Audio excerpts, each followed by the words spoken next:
நேயர்களுக்கு நமஸ்காரம். இப்போ நம்ம என்ன பார்க்க போறோம்னா, பகீரத பிரயத்தனம். பகீரத பிரயத்தனம் பண்ணி ஒரு காரியத்தை சாதிச்சிரு அப்படின்னு பெரியவாள்லாம் சொல்லுவா. அப்படி என்ன பகீரத பிரயத்தனம்னா அவரு என்ன பிரயத்தனப்பட்டார்? பிரயத்தனம் அப்படின்னா வேற ஒண்ணும் இல்ல, விடாமுயற்சி. அப்படி என்ன விடாமுயற்சி அவர் எடுத்தார் அப்படின்றத இந்த தொகுப்புல நம்ம பார்க்கலாம். திலீபன்ற ராஜாவுடைய புத்திரன் தான் பகீரதன். இவாளுடைய முன்னோர்கள் எல்லாம் சத்கதி அடையாம, மோட்சம் அடையாம அப்படியே இருந்துட்டு இருக்கா. இவாளை எப்படியாவது கரை சேர்த்துடணும் அப்படின்றது தான் பகீரதனுடைய ஒரே ஒரு குறிக்கோள். திலீபன் ராஜ்ய பரிபாலனெல்லாம் பண்ணிட்டு வனவாசத்துக்கு போய் தபஸ் பண்ணி அவனால முடியல, அவன் மரணம் அடைஞ்சிட்டான். இதையெல்லாம் பார்த்த பகீரதன் தன்னோட முன்னோர்கள்லாம் இதுல தோத்து போயிட்டான்னு தெரிஞ்சதும் சிறு வயதிலேயே ராஜ்ய பரிபாலனத்தை விட்டுட்டு, ராஜ தர்மத்தை விட்டுட்டு முன்னோர்களை கரை சேர்க்கறதுக்காக வேண்டி சின்ன வயசுலயே காட்டுக்கு தபஸ் பண்ண கிளம்புறார். கங்காவை சொர்க்கலோகத்துல இருந்து பூலோகத்துக்கு கொண்டு வரத்துக்காக வேண்டி சிறு வயதிலேயே கிளம்புறார்.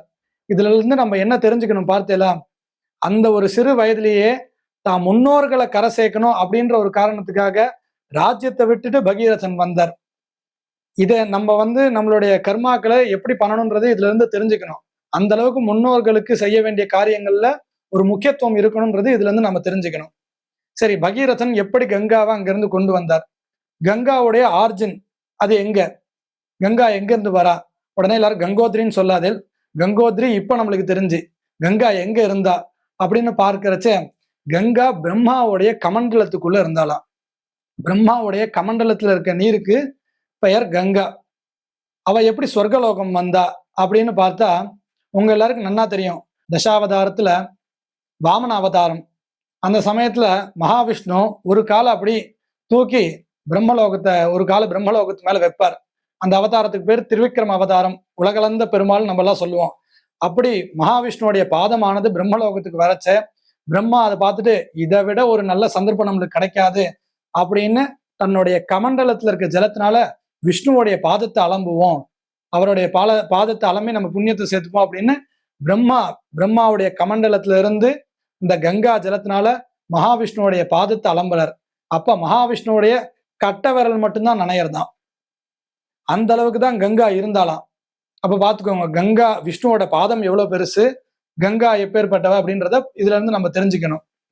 அப்படி விஷ்ணுவோட பாதத்துல பட்டு ஸ்வர்கலோகத்துக்கு கங்கா வந்து அடைகிறா. அதனால கங்காவுக்கு விஷ்ணு பாதோத்பவா அப்படின்ற ஒரு பேர் கூட உண்டு. அப்படியே சொர்க்கலோகத்துல கங்கா இருக்கா.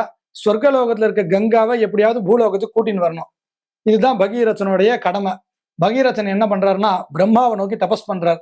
பிரம்மாட்ட இதை நோக்கி கேட்போம் அப்படின்னு. கடுமையான தபஸ். உங்களுக்கு எல்லாருக்குமே நல்லா தெரியும், விஷ்ணு, சிவன், பிரம்மா இப்படின்னு முன்மூர்த்திகள்ல பிரம்மா நோக்கி தபஸ் பண்ணணும்னா அதுக்கு ரொம்ப காலம் எடுக்கும். அவர் திருப்தி அடைகிறதுக்கு ரொம்ப காலம் எடுக்கும். அப்படி அவரை சந்தோஷப்படுத்தி பிரம்மாவை தனக்கு முன்னாடி கொண்டு வந்துட்டார் பகீரதன். பிரம்மாட்ட கேட்கிறார், இந்த மாதிரி கங்காவை பூலோகத்துக்கு கொண்டு வரணும், அதுக்கு நீங்க அனுகிரகம் பண்ணணும் அப்படின்றார். துபாருப்பா, கங்கா என் கமண்டலத்துல இருந்து சொர்க்கலோகத்துக்கு வந்தாச்சு. இதுக்கப்புறம் நீ கங்காவை பூலோகத்துக்கு கொண்டு வரணும்னா நீ அவள்கிட்ட தான் கேட்கணும், கங்காவை நோக்கி தான் தபஸ் பண்ணணும் அப்படின்றார். உடனே பகீரதன் கொஞ்சம் கூட சலிச்சுக்காம திருப்பி கங்காவை நோக்கி தபஸ் பண்றார். கங்காதேவி பிரத்யக்ஷமாரா. கங்காதேவிட்ட கேட்கிற, நீங்க இந்த மாதிரி பூலோகத்துக்கு வரணும் அப்படின்னு. என்னதான் தேவியா இருந்தாலும் ஒரு அகங்காரம் கங்கா கிட்ட இருக்கான். நம்ம ஒரு போஸ்டிங்ல இருக்கணும்னா நம்மளுக்கு ஒரு அகங்காரம் வரும் இல்லையா? உங்களுடைய எல்லா புண்ணியத்தையும் போகக்கூடியவ கங்கா அப்படின்றச்சு அவருக்கு ஒரு அகங்காரம் இருக்கான். அப்ப கங்கா சொல்றான், என்னுடைய பிரவாகத்தை தாங்குற அளவுக்கு பூமிக்கு சக்தி கிடையாது, என்னுடைய பிரவாகத்தை தாங்குற அளவுக்கு யாரா இருந்தா அவளை போய் கூட்டின்னு வா, அப்புறம் நான் வரேன் அப்படின்ற மாதிரி சொல்றா. பகீரதனுக்கு என்ன பண்றதுன்னு தெரியல, யார்கிட்ட போய் கேட்கறதுன்னு தெரியல. திரும்பி தபஸ் பண்ணுன்னு பிரம்மாவை நோக்கி திருப்பி தபஸ் பண்றா. திருப்பி பிரம்மா சாட்சாத்காரம் அடைகிறார். பிரம்மாட்ட கேட்கிற, அந்த மாதிரி கங்கா இந்த மாதிரி பதில் சொல்லிட்டா நான் யாரை நோக்கி தபஸ் பண்றது அப்படின்னு. உடனே பிரம்மா சொன்னாலாம், அந்த மகேஸ்வரனை நோக்கி தபஸ் பண்ண, பரமேஸ்வரனை நோக்கி தபஸ் பண்ண, அவர் இதுக்கு ஒரு விட சொல்லுவார் அப்படின்னு. பரமேஸ்வரனை நோக்கி தபஸ் பண்றார். பரமேஸ்வரன் பிரத்யக்ஷமாறார். பரமேஸ்வரன் சொன்னோடனே கங்கா வர சொல்லு, நான் தலையில தாங்கிக்கிறேன் அப்படின்றார். உடனே கங்கா அங்கிருந்து அகங்காரத்தோட வரா. சிவனோட பரமேஸ்வரனோட தலையில உட்கார்றா. அப்படியே இழுத்து பிடிச்சி அவருடைய ஜட்டாமுடிய ஒரு முடிச்சு போட்டாராம். கங்கா அப்படியே உள்ள அடங்கிட்டா. கங்கா உள்ள அடங்கினது மட்டும் இல்ல, கங்காவுடைய அகங்காரமும் அங்க உள்ள அடங்கி போயிடுத்து. அப்புறம் பகீரதன், சுவாமி நீங்க உள்ள வச்சு அடைச்சிட்டே, நான் கேட்டது என்னோட முன்னோர்களுக்காக, நீங்க கொஞ்சம் ரிலீஸ் பண்ணுங்க, நான் அவளை கரை சேர்த்துடுறேன் அப்படின்றார். உடனே சிவன் லைட்டா லூஸ் பண்றார். அந்த லைட்டா லூஸ் பண்ணதுல இருந்து அப்படி கசிஞ்சு வந்த ஜலம் தான் இன்னைக்கு பிரவாகம் ஆயின்றிருக்க கங்கா.